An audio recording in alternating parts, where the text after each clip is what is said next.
The World Cup wasn't ready for this version of Messi. But Leo is just different. It's just a different topic. Earlier in the day, Mbappe scored twice.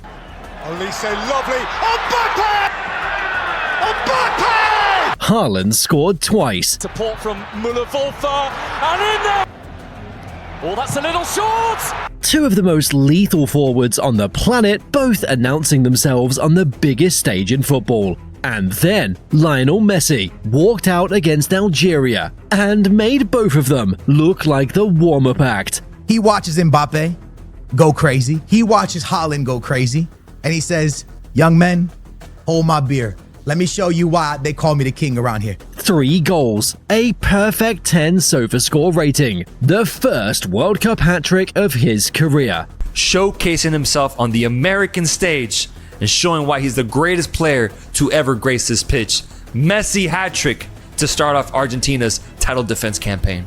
So the question isn't whether it happened, the question is how? How does a 38-year-old coming off an injury still do this at the highest level football has to offer? Messi will always remind you that whilst I'm still playing the sport, whilst I'm still healthy, whilst I'm still kicking about, and whilst I'm still on the pitch, and no matter who's on the pitch with me, I'm still the best player, fam. To understand why this performance hits so differently, you have to understand what the conversation looked like before the game even kicked off. The "he's too old" narrative had been building for a while. The move to MLS felt like confirmation to a lot of people, not a sabbatical, not a wind down, but a full exit from elite football. Inter Miami isn't Barcelona. It isn't even close. And while Messi was still producing moments of brilliance in Florida, the level of opposition around him had dropped so far that plenty of people started asking whether what they were watching still counted as evidence of anything. Then the hamstring went, and suddenly the question wasn't philosophical anymore. It was physical. Could he even get through the 90 minutes? Would Scaloni risk him from the start? The week before the Algeria game, Argentina played Iceland in a friendly. Messi came off the bench, played 20 minutes, scored, actually, and looked sharp in those 20 minutes. But nobody knew what that really meant against a World Cup opponent pressing at full intensity. Yeah, and the truth is that we didn't really know what the status of Lionel Messi was going to be coming into this match. Over the last month and a half, what we saw from Lionel Messi was 20 minutes a week ago against Iceland. Now, he was sharp in those 20 minutes, he scored a goal in those 20 minutes, and he looked good. But we didn't know how physically fit he was and whether he was ready to provide the moments of magic for Argentina. That was the question. Algeria gave them exactly that. These weren't a team prepared to sit off, admire the occasion, and hope for a draw. They pressed aggressively from the front, built from the back with confidence, moved the ball through the lines, and finished the game with 52% possession against the defending world champions. That's not a stat you expect to see, and it tells you something real about what kind of team Algeria brought into that stadium. So, the real question going into kickoff wasn't whether Argentina would qualify from the group. They probably would regardless. The real question was whether Messi could still be Messi when the football actually mattered. I was intrigued to see how he's going to handle a FIFA World Cup, and he might have just answered us in one game. When the opposition was organised, aggressive, and ready for him. When there was no hiding place and no friendly match context to soften any shortcomings. Within minutes, the answer started forming. Algeria carried the ball well. There were long spells in the first half where they controlled the tempo, moved through Argentina's press, and looked like a team executing a plan rather than just surviving.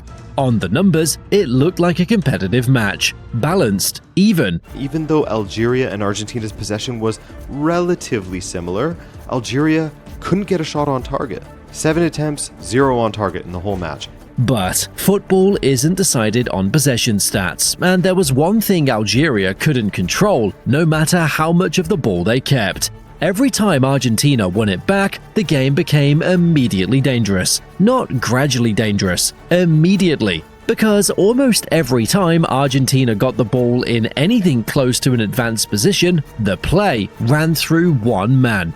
The first goal was the clearest example of what makes this version of Messi so difficult to defend.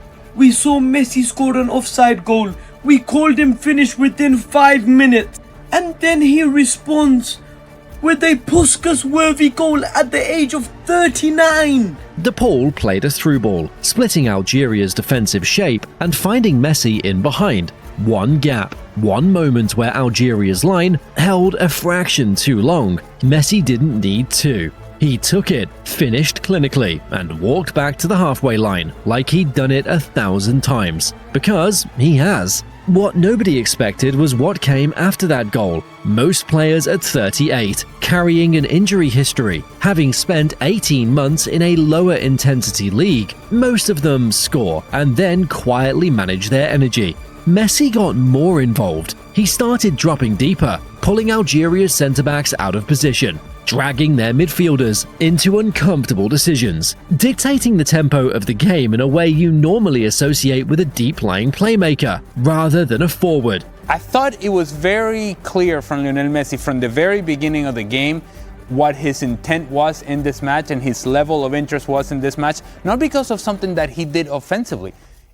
He was defending in 1v1 situations, and he was winning balls very close to his goal, and I'm thinking, that wasn't part of the script. That's not something we associate with Messi, and yet there he is, willingly putting himself in a position where he had to defend, and successfully so. Algeria knew exactly where the danger was coming from, and they still couldn't stop it from happening again. The second goal had a goalkeeping error at its centre. The Algerian keeper, Zidane, made a poor decision, and Messi punished him.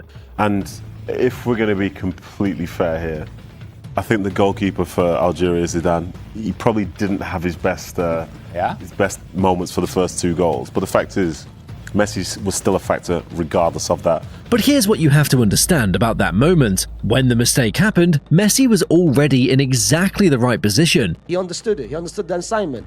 He knew the weakness of the goalkeeper. He knew that shot, when it's going in, still, that's the number one rule that you get taught as a kid. When a shot goes and towards the goalkeeper, make sure you're on side. Just attack. You never know what could happen. A rebound, a deflection. You never know. That's what Messi did. 2-0. Not scrambling to get there.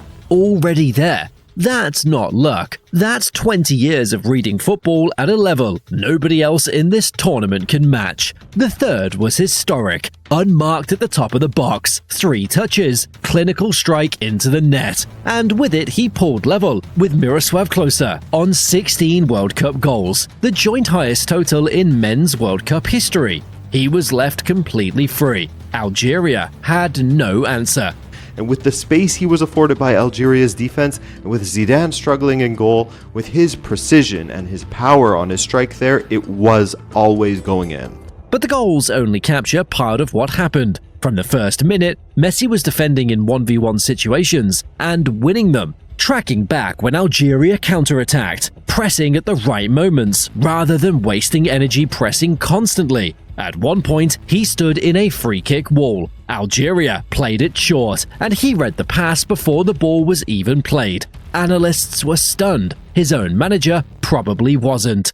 6 shots, 4 on target, 3 goals, 2 key passes, multiple defensive contributions. Subbed off in the 80th minute, having done more than enough damage. The stats don't lie, but they also don't fully capture what watching it felt like. Algeria's problem on the night wasn't tactical. Their plan was reasonable. Press high, control possession, don't give Argentina room to breathe. The issue is that there's no tactical plan that actually solves Messi, because he punishes you from both sides of the same coin. Give him space and he scores. Get tight on him and he draws defenders out of position, opens gaps for everyone else, and then scores anyway. He gets the ball. What is on his mind? Receive, drive, attack, penetrate, and just kill opponents. And that's what he did. He received it, amazing control, and then boom, just drove with it. Primetime Messi.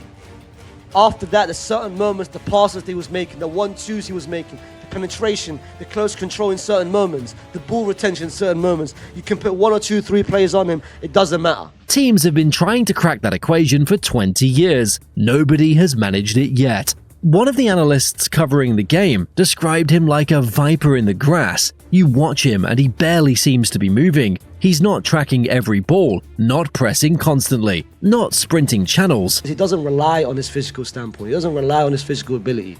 He relies on his technical ability. And when it comes to technical ability, no one can chat to him. For long stretches, he almost looks passive. And then, in a single instant, the game is over.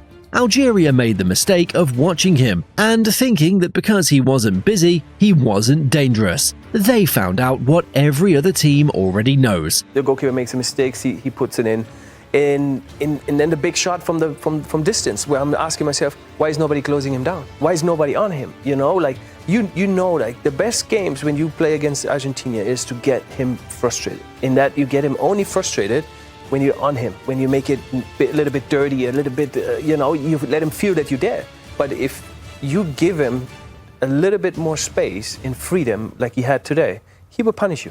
What makes this version of Messi genuinely different, though, isn't just the ability, it's how he's learned to use it. Earlier in his career, especially with Argentina in tournaments, he forced things, wanted it so badly that he sometimes carried the weight of the whole team on his own terms, rather than letting the game come to him naturally. That version of Messi was extraordinary. This version is smarter. But I think he's still at an age where he can go absolutely nuts, right? But I think he still understands his role within this team. I don't think he tries to overdo it. He walks more than he used to. He conserves energy in ways that look like disengagement until suddenly they don't. He lets the game arrive at his feet instead of chasing it. The result is a player who's never wasted, never running on empty, always sharp when the moment actually counts. That's harder to deal with than someone who gives you everything for 60 minutes and then fades. The Argentina dependency question is real and worth saying out loud. Thiago Almada struggled to get into the game. McAllister needed more.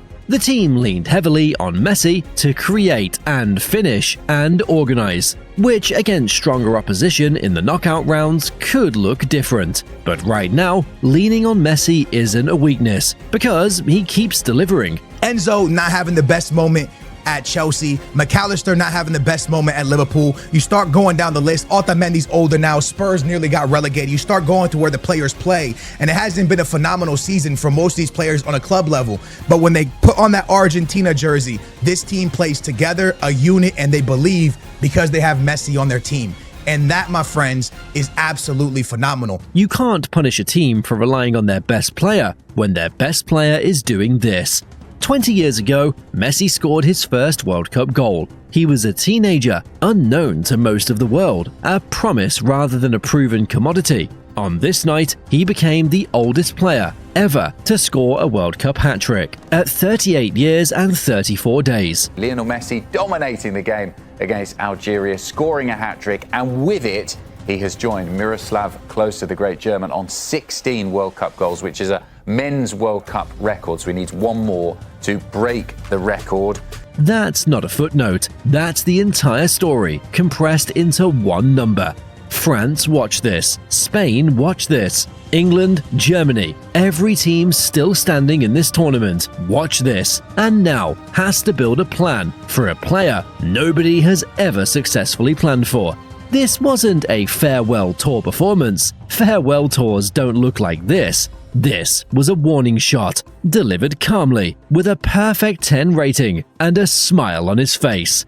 Football thought it had figured out his limits. One game in, those limits don't exist. Every team left in this tournament now has a problem they didn't have yesterday, and nobody's figured out the answer yet. If this is Messi's opening statement, the rest of the World Cup is going to be something else entirely. If you want to see more breakdowns like this, subscribe and share this with someone who still thinks he's finished.